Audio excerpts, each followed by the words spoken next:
नमस्कार दोस्तों। आज एक बार फिर से अपने नए ब्लॉग के साथ आप लोगों के सामने उपस्थित हूँ। आशा है आप इसको भी पसंद करेंगे, जैसा कि आपने मेरे पिछले ब्लॉगों को पसंद किया। मुझे विश्वास है आप इसको पसंद करेंगे और ज़्यादा से ज़्यादा शेयर भी कर देंगे, साथ ही सब्सक्राइब भी कर देंगे। आज मैं आपको दिखा रहा हूँ हमारे क्षेत्र में यानी पहाड़ में फसलें तैयार होने लगी हैं। कुछ फसलें तो तैयार हो चुकी हैं, जैसे मसूर ये तैयार हो चुके हैं। गेहूं बिल्कुल पकने की कगार में है। इसी तरह से मैं कुछ इस बार की जो फसलें हैं उनके बारे में आपको बताने वाला हूं। तो चलते हैं, मैं आपको खेतों में ले जा रहा हूं पहले। तो आइए मेरे साथ खेतों की सैर करने। दोस्तों, इससे पहले कि मैं आपको खेतों की तरफ ले जाऊं, आज आपको मौसम का हाल दिखा देता हूं।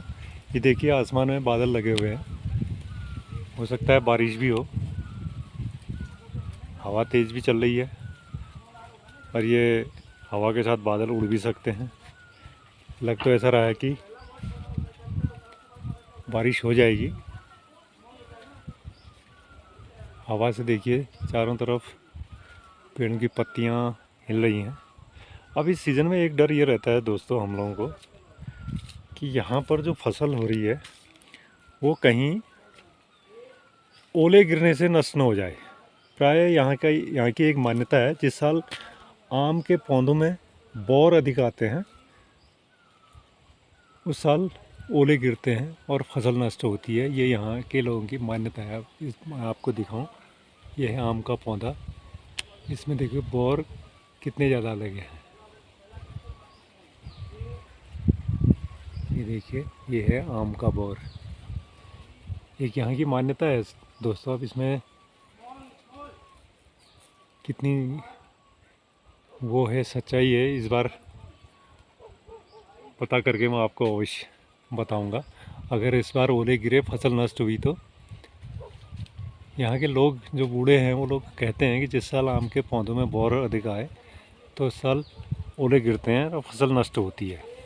यहाँ पर आम के जितने भी पौधे हैं दोस्तों, उसमें इस बार बहुत अधिक बौर आए हैं। अगर ये बौर सलामत रहे, सही सलामत ओले न गिरे, तो उसके बाद यहाँ पर आमों में इस बार फल अधिक आने की संभावना है। ये देखिए आम के बौर आम के पौधों में, ये देखिए।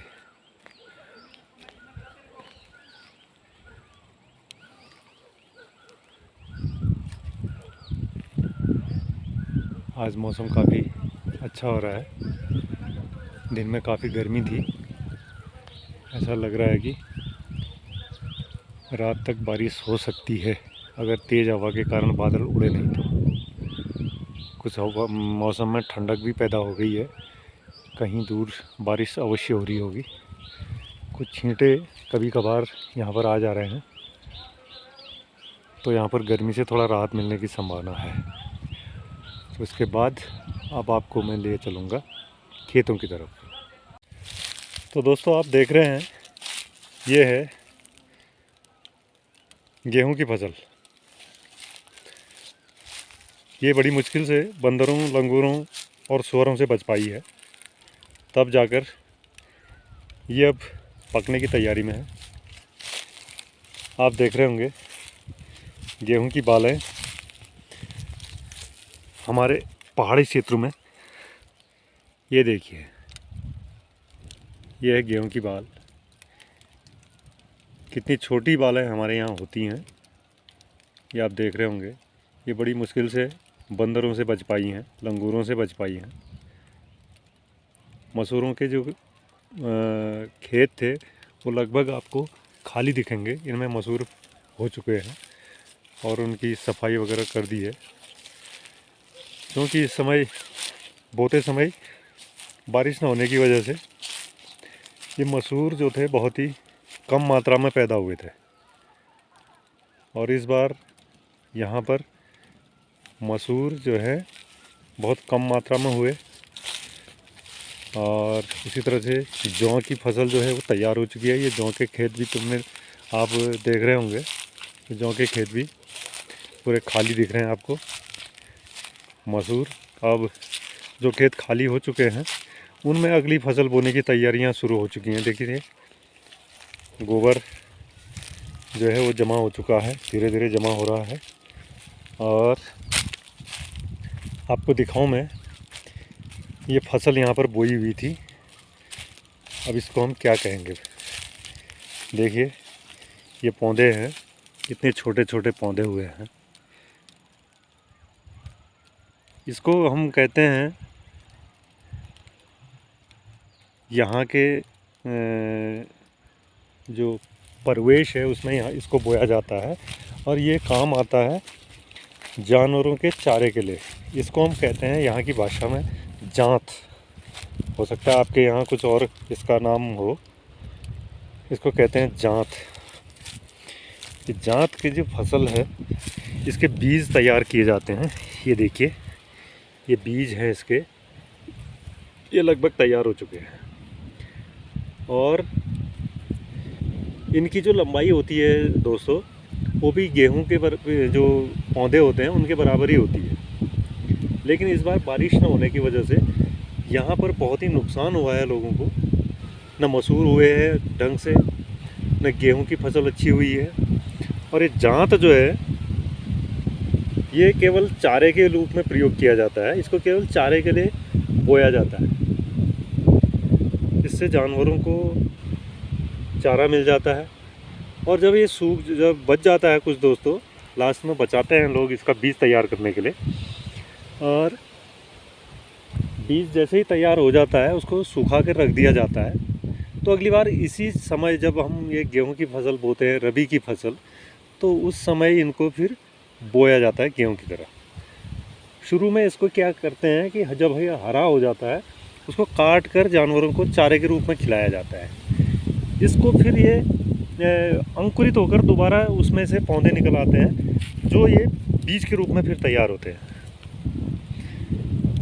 तो आपके यहाँ इसको क्या कहते हैं ये ज़रूर बताइएगा कमेंट में। हमारे यहाँ इसको कहते हैं जांत। और ये आप देख रहे होंगे ये पालक यहाँ पर बोया हुआ था, अब इसको बीज के लिए छोड़ दिया गया है कुछ भाग। अब ये पालक का जो बीज है ये भी तैयार हो चुका है। ये पत्तियाँ उसका हम प्रयोग पहले कर चुके हैं सब्जी के रूप में, रायते के रूप में इसका प्रयोग हो चुका है। अब इसको छोड़ दिया गया है बीज तैयार करने के लिए।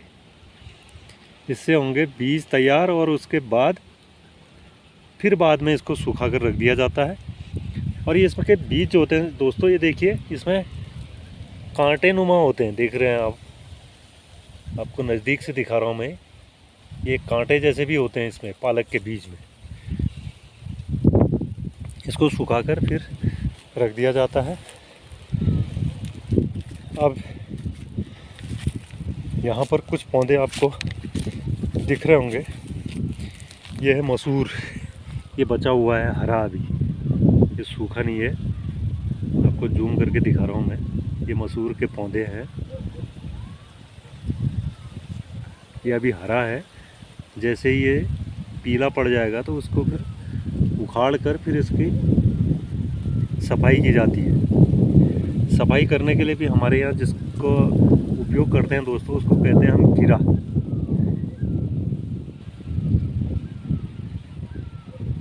गिरे से इनको चूटा जाता है और उसके बाद इसकी सफाई वगैरह जब हो जाती है इसको भी सुखा कर रख दिया जाता है।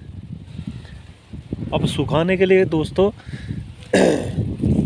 इसको मसूर को ज़्यादा सुखाना पड़ता है क्योंकि इसमें कीड़े लगने की संभावना ज़्यादा होती है। अब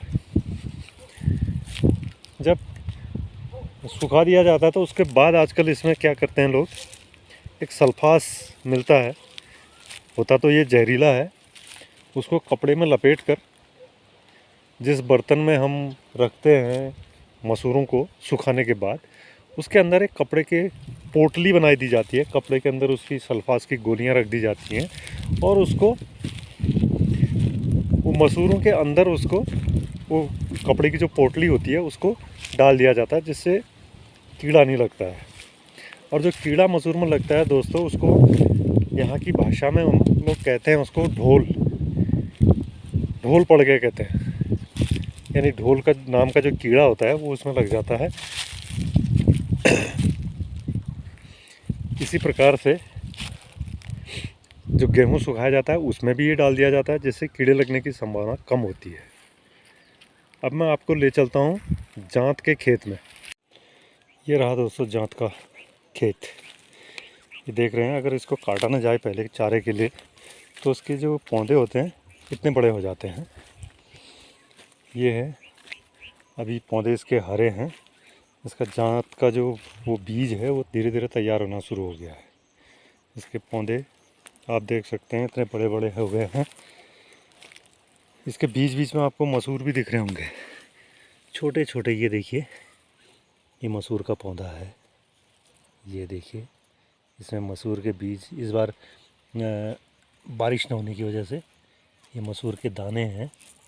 ये देखिए आप, मसूर के दाने। ये अभी हरा है, अगर ये पक जाएगा यानी उसके तैयार हो जाएगा, सूख जाएगा, पीलापन इसमें आ जाएगा, बाहर की जो खोल है, तो उसके बाद ये मसूर जो है वो तैयार हो जाता है। अब इतने छोटे पौधे हैं, ये तो मैं नज़दीक से आपको दिखा रहा हूँ। अब इसके मुकाबले में ये देखिए, जांत का पौधा इतना लंबा है और ये मसूर इतना छोटा हुआ है। अब ये देखिए, मसूर का जो दाना होता है ये इस तरह का होता है। अब इसमें भी अलग अलग रंग के होते हैं दोस्तों, कुछ काले होते हैं, कुछ इसी में भूरे प्रकार के भी होंगे। मैं देखता हूँ कोई भूरा, एक ही पौधे में ही अलग अलग प्रकार के हो जाते हैं।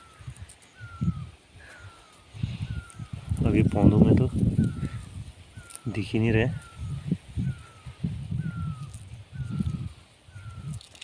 मसूर के दाने ही नहीं दिख रहे।